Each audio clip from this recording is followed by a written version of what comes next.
ጌታዬ አምላኬ። የዮሐንስ ወንጌል ምዕራፍ 20 ቁጥር 28። ዛሬ በተነበበልን ወንጌል የሰማነው ቃል ነው። ጌታዬ አምላኬ። ይህንን ቃል የተናገረው ጌታችን ለደቀ መዛሙርቱ ሲገለጥ በዕለቱ ያልነበረው ሐዋርያው ቶማስ ነው። ጌታችን ከትንሣኤው በኋላ ደጋግሞ ተገልጦላቸዋል። መቼም ሰው የሰማውን ይጠራጠራል። በእርግጠኝነት ክርስቶስ ከሞት እንደተነሳ ዓለም ሁሉ እንዲያውቀው እንዲያረጋግጠው 2ም 7ም 10ም እየሆኑ ተገልጦላቸዋል። ይህ መገለጥ እንዲያው በዝምታ የሚታለፍ አይደለም። በእርግጥም ክርስቶስ ከሞት ተነስቷል፣ ለብዙዎች ታይቷል።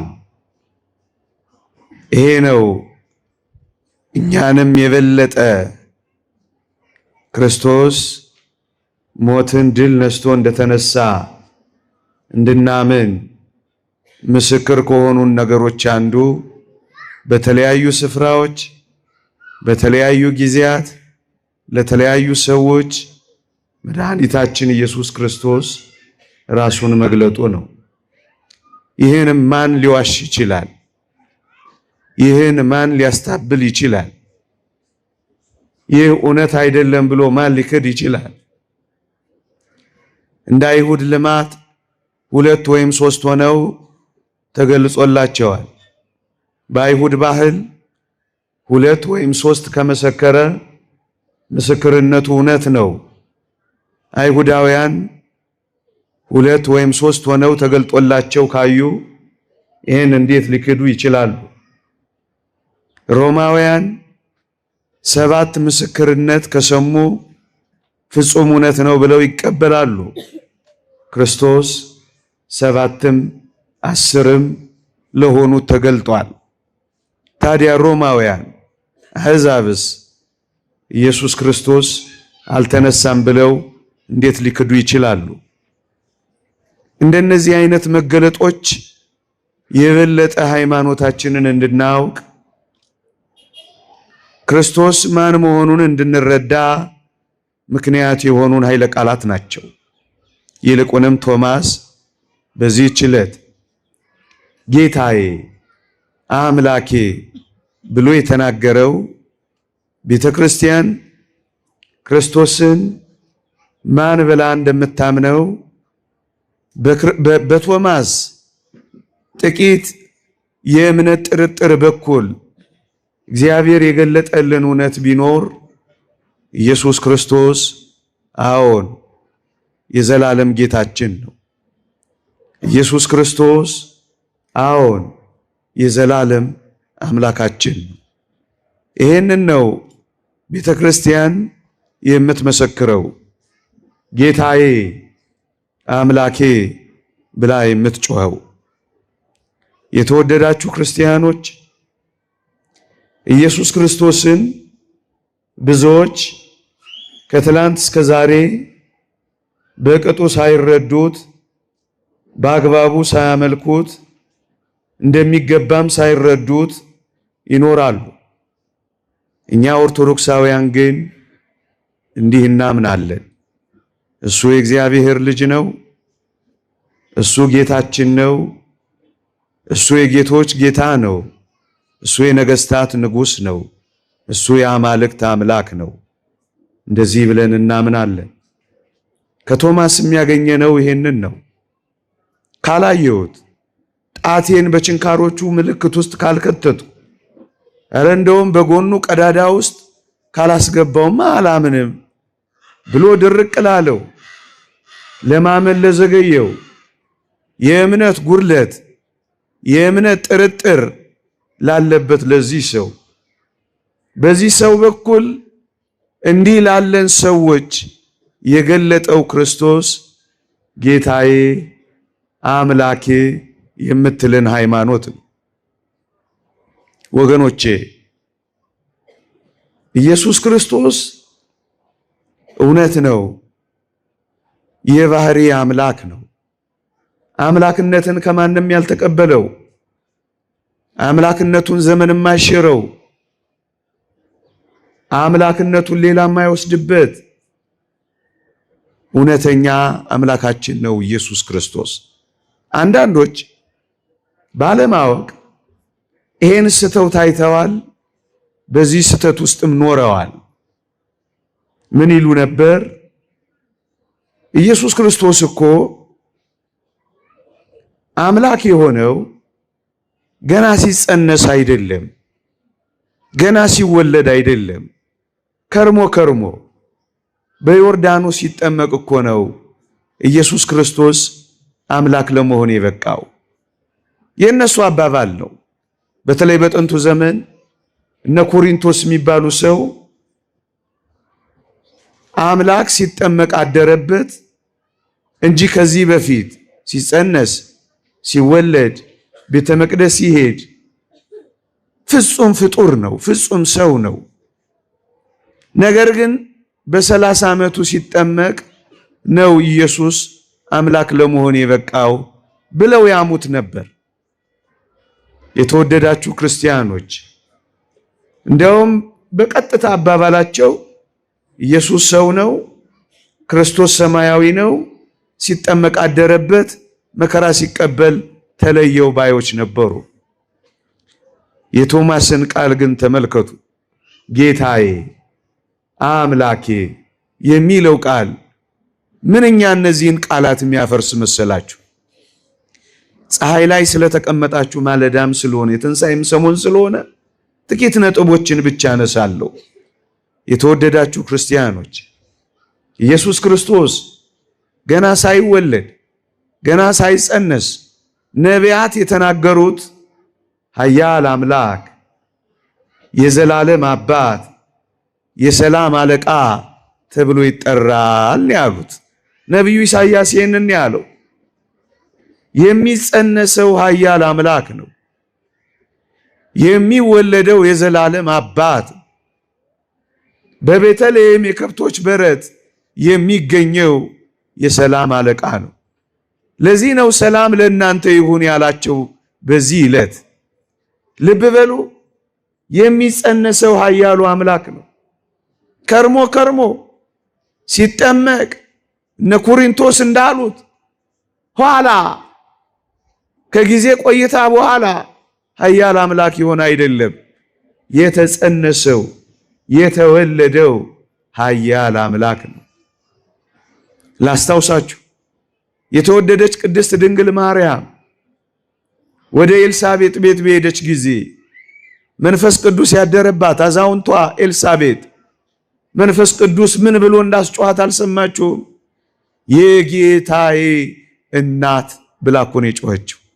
ምዕመናን፣ የጌታዬ እናት በማኅፀኗ የጸነሰችው በክንዷ የታቀፈችው ከርሞ ጌታ የሆነ ቆይቶ ሲጠመቅ አምላክነት ያደረበት አይደለም፣ በማኅፀኗ የያዘችው ጌታ ነው። አንዳንዶች ኢየሱስ ጌታ ነው ማለት ብርቅ የሚመስላቸው፣ ከቶም ቢሆን ይህንን ቃል መናገር የሚያቅተን የሚመስላቸው አንዳንዶች አሉ። ኢየሱስ ስንል ተባረርን እያሉ ሲያወሩ ስንሰማ ምንኛ እናፍራለን። እኛ ግን ከፍ አድርገን የባህሪ አምላክ ነው፣ የጌቶች ጌታ ነው፣ የነገስታት ንጉሥ ነው። አዎን ክርስቶስ እንደዚህ ነው። ይህን የተማሩት ከኛ አይደለም፣ ከዚህች ቤተ ክርስቲያን አይደል የሰሙት። እንደ ኤልሳቤጥ የጮህነው ጩኸት እኮ የጌታዬ እናት እሷን ወላዲተ አምላክ እሱን የባህሪ ጌታ ብለን እኮ ነው ያመንነው። ያውም በማይፀን ወዳጄ ከርሞ ከርሞ ጌታ ቆይቶ ቆይቶ አምላክ የሆነ አይደለም። ገና በማይፀን እሱ ጌታ ነው። ለዚህ ነው የጌታዬ እናት። ምዕመናን ኦርቶዶክሳዊት ቤተክርስቲያንን ለየት የሚያደርጋት ኢየሱስ ክርስቶስን ጌታ ነው ብቻ ብላ አምላክ ነው ብቻ ብላ አታቆምም። የወለደችውንም ድንግል የአምላክ እናት ናት ትላለች። ይኸውላችሁ ከርሞ ከርሞ እኮ አምላክ ከሆነ ማርያም የወለደችው ፍጡር ነው ባዮች እኮ ናቸው። ሰው ብቻ ነው እኮ ነው የሚሉት። አይደለም፣ ጌታን የባህሪ አምላክ ነው የተጸነሰው የተወለደው የባህሪ ጌታ መሆኑን የምታውቁት መድኃኒት ተወልዷል የሚለውን የምስራች እኮ ስንሰማን። ምዕመናን ጽኑ ደዌያችንን የፈወሰ መድኃኒት ነው የተወለደው። ከርሞ ከርሞ ሲጠመቅ ከርሞ ከርሞ መከራ ሲቀበል መድኃኒት የሆነ አይደለም። የተወለደው የዓለም መድኃኒት በተጋድሎ ብዛት እንደ ሰማዕታት እንደ ጻድቃን እንደ ቅዱሳን በተጋድሎ ብዛት ለክብር የበቃ ጌታ አይደለም፣ የተወለደው መድኃኒት። ለዚህ ነው የልዑል ልጅም ይባላል፣ የአባቱንም የዳዊት ዙፋን ይሰጠዋል። የተወለደው የአብ የባህሪ ልጁ ነው።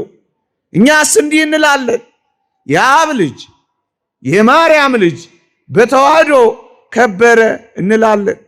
የተወለደው አሜን ይሁንልኝ ስትል በዚያች ቅጽበት ስጋን ሲነሳ የልዑል ልጅ ሲባል እሱ የማርያምም ልጅ ነው። የአብ ልጅ የማርያም ልጅ በተዋህዶ አንድ ሆኖ ነው ያየነው። የአብ ልጅ ቆይቶ ቆይቶ በማርያም ልጅ ላይ ለጥምቀት ያደረበት አይደለም። የተወለደው የተጸነሰው የተሰቀለው የተነሳው ያረገው በአብ ቀኝ የተቀመጠው እሱ የባህሪ አባቱ ልጅ ነው፣ የማርያምም ልጅ ነው። በተዋህዶ ግን የከበረ ነው። ለዓይን ጥቅሻ ለከንፈር ንክሻ የማይለያይ ነው አንዱ ክርስቶስ። ለዚህ እኮ ነው አንተ ክርስቶስ ቅዱስ ጴጥሮስ እያየው ሰዎች የሰው ልጅ ማን እንደሆነ ይሉታል ሲላቸው አንተ የትኛው በአጭር ቁመት በጠባብ ደረት የሚታየው የሚዳሰሰው አንተ ክርስቶስ የሕያው የእግዚአብሔር ልጅ ነህ። ለዚህ ነው የሚታየው የሚዳሰሰው የማርያም ልጅ የአብ ልጅ ነው ብለን በባህሪ አንድ የሆነ እሱ ራሱ በአጭር ቁመት በጠባብ ደረት የተገለጠው እሱ ራሱ የአብ ልጅ ነው። በማርያም ልጅ ውስጥ ያለው አይደለም የአብ ልጅ ራሱ። አንዳንዶች እንደሚሉት በክርስቶስ ውስጥ ያልተዋህዱ ሁለት ባህሪያት የሉም። ሰው ሲሆን በተዋህዶ ከሁለት አካል አንድ አካል፣ ሁለት አካል ከመለኮታዊ አካል ከስጋዊ አካል አንድ አካል፣ በባህሪ ከመለኮታዊ ባህሪ ከስጋዊ ባህሪ አንድ ባህሪ አንተ ክርስቶስ የሚታየው የሚዳሰሰው የተገለጠው የእግዚአብሔር ልጅ። ይሄ ነው ሃይማኖታችን። ሳንከፍል ሳንለያይ አዋህደን የአብ ልጅ የማርያም ልጅ የአብ ልጅ የማይባል የነበረው ያ የሚታየው ስጋ የአብ ልጅ ተባለ። የአብ ልጅ ተባለ። ልብ በሉ። ቀድሞ ስጋ የአብ ልጅ አይባልም ነበር። አሁን ግን በተዋህዶ ስጋ ከመለኮት ጋር በመዋሃዱ የአብ ልጅ አይባል የነበረ የእግዚአብሔር ልጅ ተብሎ መጠራት ጀመረ። እናደንቀዋለን እንጂ አንመረምረው፣ ጥቂት እንገልጸዋለን እንጂ አንናገረው። ያ ስጋ እንቲያሁ ለቃል ኮነ ለስጋ ወንቲያሁ ለስጋ ኮነ ለቃል፣ የቃል ገንዘብ ለስጋ የስጋ ገንዘብ ለቃል ሆኖ በተዋህዶ ከብሮ እሱ አንተ ክርስቶስ። ምዕመናን ሰብአ ሰገል ታዲያ የሰገዱት ለማን ነው ሊሉ ነው? ከርሞ ቆይቶ በተጋድሎ ብዛት ወይም ሲጠመቅ አምላክ አድሮበት አምላክ ሆነ የሚሉ ከሆነ ሰብአ ሰገል በቤተልሔም የሰገዱት እንግዲያውስ ለፍጡር ነው ሊሉን ነው? እንዲህማ ካሉ ጣዖት አምልኮ ነው ብለን መልስላቸው ነዋ። የሰገዱት ግን በተዋህዶ ለከበረ የባህሪ አምላክ ለሆነ ለዚያ ሕፃን ነው በቤተልሔም የሰገዱት። ጌታዬ አምላኬ ብላ የምትጮኸው ከዛ ጀምሮ ነው ቤተክርስቲያን። ምዕመናን ከመጠመቁ በፊት እኮ ነው እያሳየኋችሁ ያላችሁት። ሲጠመቅ አደረበት መከራ ሲቀበል ተለየው ስላሉ ቅዱስ ዮሐንስ መጥምቅ የተናገረውን አልሰማችሁ? ክርስቶስ ወደ እሱ ሲመጣ ሲያይ የጫማውን ጠፍር ልፈታ ማይገባኝ እኮ ነው ያለው። ከእኔ ቀድሞ የነበረ ከእኔ የበረታ። የሁላችሁ መጥምቀ መለኮት ቅዱስ ዮሐንስ ለጌታችን ዝምድና ነበራቸው፣ ታስታውሳላችሁ። ዘመድ ስለሆነ ነው ኢየሱስን እንደዚህ አንቆለጳጰሰው እናይሉት እርግጡን የነገራቸው። እኔ ላንስ እሱ ከፍ ከፍ ሊል ይገባል፣ የጫማውን ጠፍር እንኳን ልፈታ አይገባኝም። ከእኔ የሚበረታ ነው፣ ስልጣን መንሹ በእጁ ነው። እኔ በውሃ አጠምቃለሁ፣ እሱ በእሳትና በመንፈስ ቅዱስ ያጠምቃችኋል። ይህማ እንዴት የከበረ ነው ነው መልሱ።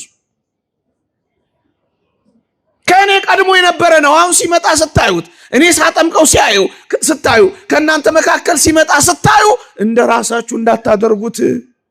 ለዚህ እኮ ነው ኢየሱስም ከተጠመቀ በኋላ ወዲያው ከውሃ ወጣ ይላል። ወዳጄ ወዲያው ከውሃ ወጣ የሚለውን ኦርቶዶክሳዊት ቤተክርስቲያን ዝም ብላ የምታልፈው እንዳይመስላችሁ። ለምንድን ነው ያልቆየው ክርስቶስ ውሃ ውስጥ? ሌሎቹ ይናዘዛሉ፣ ኢየሱስ ክርስቶስ ሊናዘዝ አልመጣም። ሌሎቹ ውሃ ውስጥ ገብተው ንስሐ ይገባሉ። ኢየሱስ ክርስቶስ ንስሐ ሊገባ አይደለም የመጣው፣ ኃጢአታችንን ሊያጥብ ነው የመጣው። ለዚህ ነው ነው አበግዑ ዘእግዚአብሔር ዘያትቱ ያሴስል ኃጢአት ዓለም፣ የዓለምን ኃጢአት የሚያስተሰርይ እሱ በግ ነው፣ ሊናዘዝ የመጣ አይደለም ብሎ የነገራቸው። ከመጠመቁ በፊት እንኳን የጫማውን ጠፍር ልፈታ የሚገባ አይደለም፣ ከኔ ቀድሞ የነበረ ነው፣ መንሹ በእጁ ነው፣ ከኔ የሚበረታ ነው። ታዲያ ይሄ ባህሪ አምላክ ነው። ታዲያ ይሄ ባህሪ አምላክ ነው። ታዲያ ይሄ ባህሪ አምላክ ነው። በዘመነ ስጋዌ የሰራቸውን ብዙ ስራዎች ተመልከቱ ምዕመናን። በደረቅ ግንባር ላይ አይን ማብራት እኮ መፍጠር እኮ ተራ ተአምራት እኮ አይደለም። ውሃውን ወይን ማድረግ ተራ ተአምር አይደለም። ፍጥረትን መፍጠር እኮ ነው። ኃጢአትን ይቅር ማለት። ይሄ ነቢያቱም እንደዚህ ሲያደርጉ አላየንም። የባህሪ አምላክ ስለሆነ ነው። የባህሪ አምላክ ስለሆነ ነው። የተወደዳችሁ ክርስቲያኖች የሁላችሁ ክርስቶስ ሰው በመሆኑ ጌታዬ አምላኬ ብለን የምንጠራው አምላካችን ነው የሆነው። ምዕመናን እውነተኛ አምላካችን። አንዳንዶች ክርስቶስ ሊቀ ካህናት እንደመሆኑ በጸለያት ጸሎት ላይ የዮሐንስ ወንጌል ምዕራፍ 17 ላይ ዛሬ የተነበበው ከቅዳሴ በኋላ ሰምታችኋል። ግብረ ዘዋብከኒ ፈጽም የሰጠኝ ሥራ ፈጽም ያለው በሚለው የመጨረሻው የጌታችን ጸሎት ላይ አንዳንዶች እውነተኛ አምላክ ብቻ ይሆንክ ብሎ ሲጸልይ ሲሰሙት ኢየሱስ እውነተኛ አምላክ አይደለም እንዳይሉ ቶማስ ጌታዬ አምላኬ ብሎ ነው የጮኸው። ደግሞስ እውነተኛ አምላክ አይደለም ክርስቶስ? እዩ አብ እውነተኛ አምላክ እንደሚባል ኢየሱስ ክርስቶስም እውነተኛ አምላክ ይባላል። ለዚህ ነው ወንጌላዊ ቅዱስ ዮሐንስ እውነተኛ አምላክና የዘላለም ሕይወት ነው ያለው እኮ። ለዚህ ነው እውነተኛ አምላክ የእግዚአብሔር ልጅ እንደመጣ እናውቃለን። እውነተኛ በሆነው በእርሱ አለን፣ እርሱም ኢየሱስ ክርስቶስ ነው። እርሱም እውነተኛ አምላክና የዘላለም ሕይወት ነው ያለው። የዘላለም ሕይወት የሚሆን ፍጡር ሊሆን ይችላል። አብ እውነተኛ አምላክ እንደሚባል ኢየሱስ ክርስቶስ ወልድም እውነተኛ አምላክ ይባላል። ምዕመናን በአምላክነት አንድ ናቸው። ለሁላችን አንድ አምላክ የፈጠረን አይደለምን?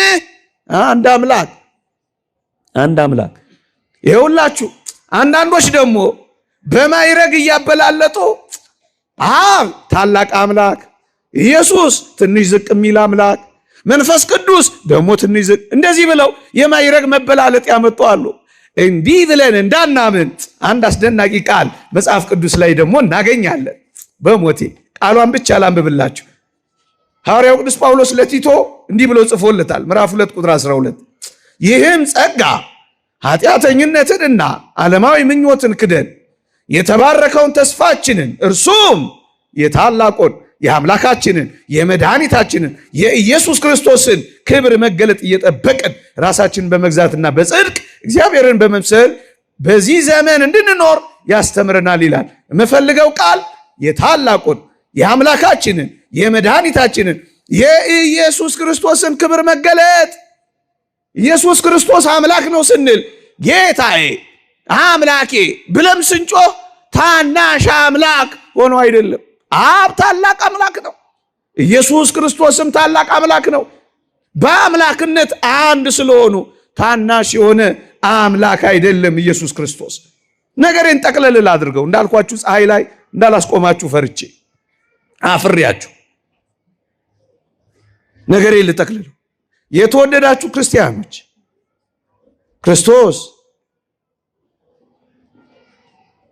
ክርስቶስ መከራ ሲቀበል እዩ። ከጽንስ ጀምሮ አሳይቻችኋለሁ፣ ፈቀቅ ብዬም ትንቢት አሰምቻችኋለሁ። በምድር የነበሩትን እነዚያን ስራዎች ጥቂት አስጎብኝቻችኋለሁ። መከራ ሲቀበል አንዳንዶች በተለይ አንዳንዶች ኢየሱስ ክርስቶስ በመከራ በመቀበሉ ጽኑ የሆነ ሕማምን በመስቀል ላይ በማሳለፉ ያን ሁሉ መከራ በመሸከሙ በተጋድሎ የእግዚአብሔር ልጅ ወይም በጸጋ አምላክ ለመሆን የበቃ አድርገው እንዳያስቡት። የተወደዳችሁ ክርስቲያኖች ሁለት ቦታዎችን ማስታወስ ትችላላችሁ። አንዱ ዮርዳኖስ ነው፣ አንዱ ደብረ ታቦር። ለምንድን ነው ሐዋርያቱን ወደ ደብረ ታቦር ይዟቸው የወጣው መሰላችሁ? ኢየሱስ ክርስቶስ መከራ ስለተቀበለ ልክ እንደ ሰማዕታት እንደነ ጻድቃን በተጋድሎ ብዛት አምላክነት የተሰጠው እንዳልሆነ ለማረጋገጥ አይደለም።